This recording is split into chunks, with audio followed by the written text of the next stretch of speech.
Welcome into another edition of Prep Picks. Casey Getz alongside Heather Williams, Steve Wilmuth of ESPN Tri-Cities and TriCitySports.com. Last week, all of us a little subpar 3-2. I have a feeling this week, though, guys, we're going to be much better. Heather, we'll start with you.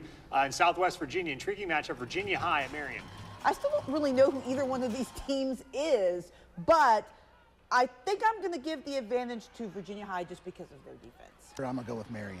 All right, I'm going to take the Bearcats to get this win after they had that long losing streak, but they got the win last week at Lebanon. I think they make it 2 in a row over Marion. Steve, in Northeast Tennessee, it's a nice game here. South Green at Happy Valley. Absolutely. You know, South Green, in all likelihood, is still going to be the #1 seed in Region 1-2A no matter the outcome of this game, but the Rebels want to run the table and win the region outright. I like South Green to do just that. You know, it's interesting. I kind of had to go, where did South Green come from? They started the season 0-3 and then has rolled off 6 straight wins. I love that momentum, and they're playing really good football at the right time of the year, so I'm also going to pick the Rebels.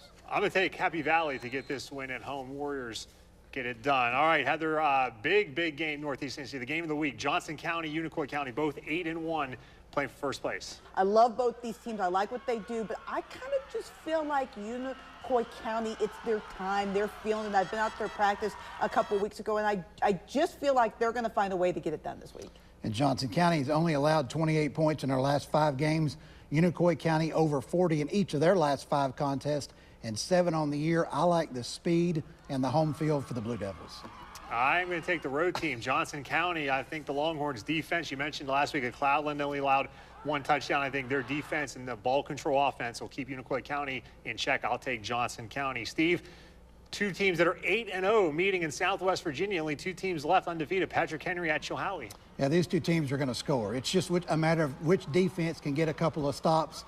When you look at 3 common opponents, Patrick Henry's allowed 83 points to that opposition. Chilhowie only 7. I'll take Chilhowie. Yeah, I like Chilhowie's defense too, and you know, they are the team to beat coming into the year. They are the returning state runners-up. Until somebody knocks them off, I got to keep riding that train. I'm going with the Warriors. Yeah, I'm taking Chilhowie as well to get to 9-0. And finally, Heather, you got Union hosting Abingdon. There's nothing like playoff atmosphere games, even though this isn't technically a playoff game, at Bullitt Park. It's one of the craziest home field advantages in all of high school sports. I've worked in 7 different states. It is one of the best. And I think that home field advantage is going to be just enough to push the Bears over the edge, though I think it's going to be a really close game. Yeah, I'm jealous too, especially we get a personal invite on Twitter to come run with the Bears. You know, I found Union fans are everywhere, even masquerading as Alabama fans at a restaurant on a Saturday night in Knoxville. But after that personal invitation, I can't possibly come on here and pick anybody but the Bears. Well done, Steve. Now they're going to embrace you now. It's all coming in full circle. I'm going to take Union as well, make it a clean sweep. Can't wait for this one up at Bullitt Park on Friday night. Well, Steve and Heather, thank you very much for joining me. You can see all your scores and highlights coming up on Friday Night Huddle.